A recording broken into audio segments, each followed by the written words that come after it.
1, 2, 3.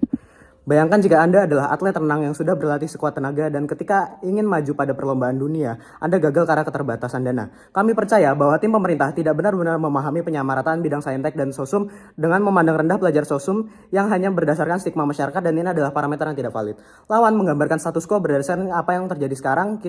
Mari kita kontekstualisasi dulu ulang dunia terlebih dahulu.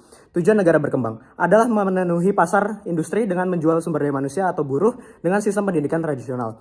Contohnya Indonesia, dengan umumnya kelas SMA didominasi IPA ketimbang IPS adalah kebijakan yang sedari awal dibuat bukan dari permintaan, sehingga menetapkan stigma bahwa IPA lebih superior, mudah mendapatkan pekerjaan, dan lain sebagainya.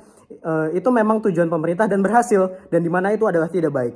Sosum, meskipun dicap tidak lebih pintar dari IPA, atau lebih sukses, nyatanya di setiap bidang selalu membutuhkan IPS. Anak-anak pelajar sosum seperti manajer, pelatih, karyawan seperti seminar-seminar, dan lain-lain. Mereka yang depresi juga membutuhkan psikologi, di mana perlu talenta bidang sosum, yaitu interpersonal yang nanti akan saya jelaskan, yaitu EQ. Dan di mana pemerintahan yang tidak baik dalam mengelola negara, di mana pemerintahan yang baik dalam mengelola negara juga lahir dari ilmu politik, sehingga tidak bisa dianggap remeh. Adapun argumen lawan tidak relevan karena pasar industri hanya membutuhkan pelajar instruktif dan secara behaviorisme, disiplin, dan taat peraturan. Itu saja, di mana tidak membutuhkan fasilitas riset karena fokus negara baru pada pemerataan infrastruktur yang harus dibarengi dengan konteks sosial yang baik dan tidak toksik. Mereka tidak perlu riset-riset seperti negara maju karena fokus mereka adalah kebutuhan pokok masyarakat dan pemerataan. Lawan juga asumtif karena sebagian besar berpendapat berdasarkan stigma masyarakat yang dibuat oleh pemerintah yang tidak lebih bermoral. Argumen lawan hanya akan menambah kerugian dalam mempertahankan stigma masyarakat yang toksik, dan akan segera saya jelaskan nanti. Kami sebagai tim oposisi justru percaya bahwa negara berkembang harus sama mengutamakannya talenta pelajar baik di bidang saintek maupun sosum. Adapun mekanisme yang ingin kami bawakan adalah pemerintah akan tetap sama mengutamakannya baik talenta pelajar di bidang saintek maupun sosum tanpa harus mengorbankan salah satunya. Karena akan lebih banyak kesempatan bagi pelajar yang membawa multiple intelligence untuk mengasah talenta dan kesempatan kerja di bidang selain saintek. Sangat memungkinkan karena dengan peluang kerja industri yang sudah jalan dan banyak akan tetap menarik perhatian pelajar untuk melanjutkan studi di perguruan tinggi dalam kejurusan tertentu. Pemerintah tetap akan bisa memenuhi pasar industri tanpa harus mematikan bakat pelajar di bidang sosum selama belum penjurusan. Mereka yang memilih jalur saintek pun akan tetap bisa jika suatu saat ingin pindah ke jurusan sosum atau setidaknya memiliki rasa yang EQ yang baik dalam sehari-harinya. Disclaimer, pendidikan yang kami maksud adalah dimulai dari sejak taman kanak-kanak, di mana saintek dan sosum dari anak kecil, umur balita, itu sama. Beban pembuktian yang ingin kami bawakan adalah mengapa status quo dapat memenuhi interest negara dengan sendirinya, dan mengapa status quo dapat lebih bermoral bagi masyarakat. Multiple intelligence yang kami maksud adalah sedari lahir atau primordialisme, setiap manusia memiliki kecerdasan ganda yang jika tidak diasah hingga umur tertentu maka akan hilang atau tidak maksimal. Bakat yang seharusnya bisa diasah mati karena bidang sosum dikorbankan demi interest negara.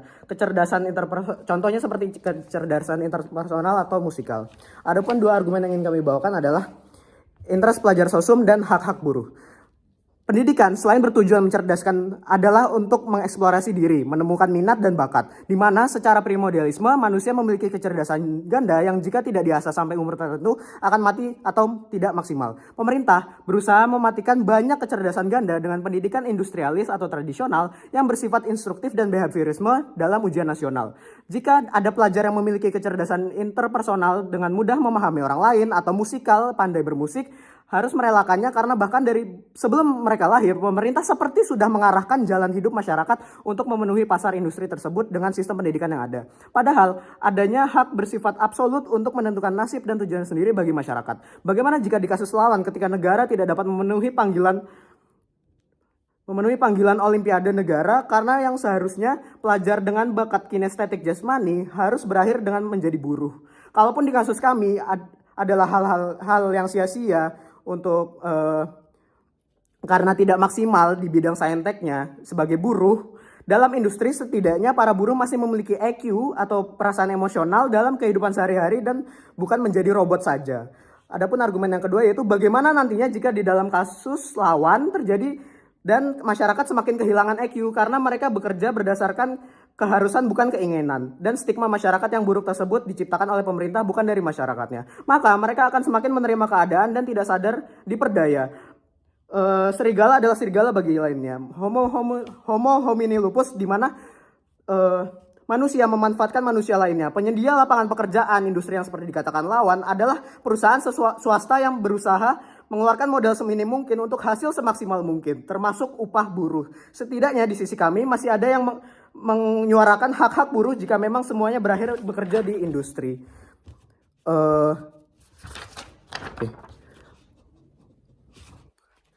Sehingga kami percaya parameter yang dibawakan lawan tidak valid karena tidak memahami kebutuhan sekarang dan dampak ke depannya. Maka dapat kami simpulkan, secara filosofis kami memihak hak-hak buruh yang jumlahnya lebih banyak di negara berkembang. Negara akan tetap makmur dengan seimbang secara sosial, sehingga untuk apa menerapkan mosi yang tidak menjawab permasalahan dan bermoral. Maka kami bangga menjadi tim oposisi. Terima kasih.